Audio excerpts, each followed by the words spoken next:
అతని బెదిరింపులు భయపడి మాకు అన్యాయంగా చేస్తున్నారు. ప్రైవేట్ కేసు పెట్టి మమ్మల్ని ఇబ్బంది పెట్టిస్తున్నారు. వినండి సార్.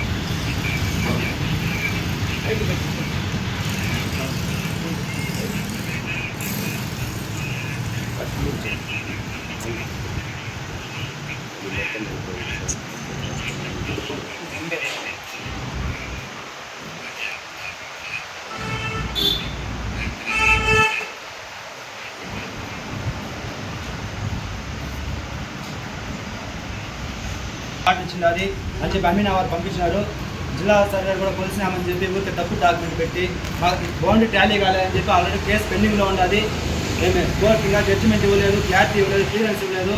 ఏ క్లియరెన్స్ లేకుండా వాళ్ళు ఆన్లైన్ పెట్టినారు. న్యాయం జరుగుతున్న ఎంఆర్ఓ ఆఫీస్ దగ్గరికి వస్తే న్యాయం చేసిన వాళ్ళు అన్యాయం చేస్తే మాట పేదాసారి ఏమైపోవాలి? మాకు ఆత్మహత్య తప్ప వేరే మార్గం లేదు. మేము ఎంఆర్ఓ ఆఫీస్ ముట్టడించి మాకు ఏదైనా అన్యాయం జరిగితే అక్కడే మేము ప్రాణం తీసుకునేందుకు కూడా సిద్ధంగా ఉన్నాము.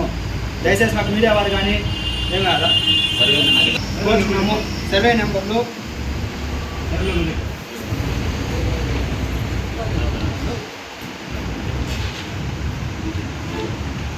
67/3, 65/3, 66/1, 4 ఎకరాల 34 సెంట్లు మొత్తం మా తాత పైన మా స్వాధీనంలో ఉన్న భూమిని ఈరోజు దాంట్లో డివైడ్ చేసి 2 ఎకరాల 19 సెంట్లు వాళ్ళు ఆన్లైన్ పెట్టుకున్నారు.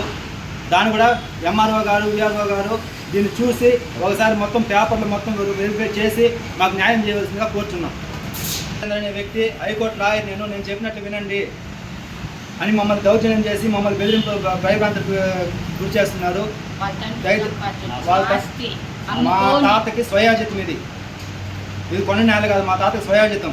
ఎవరికి ఎటువంటి హక్కు లేదు. దీంట్లో అర్ధభాగం తీసి అర్ధభాగం దాన్ని డివైడ్ చేయాలని చూస్తున్నారు. మాకు న్యాయం చేయాల్సిన కోరుచున్నాం. మీడియా మిత్రులని కానీ అందరూ ప్రతి ఒక్కరు మాకు న్యాయం చేయాల్సిన కోరుచున్నాం. మాకు సపోర్ట్ మీడియా మిత్రులు ఇవ్వాల్సిందిగా కోరుచున్నాం. ఈ బుషా రాజేంద్ర అనే అతనితో మేము బతకలేకుండా ఉన్నాం. మేము ఆత్మహత్య చేసుకోవాలి. వాళ్ళ గురించి ఒక పోలీస్ స్టేషన్ కడిగిపోతే అతని మాట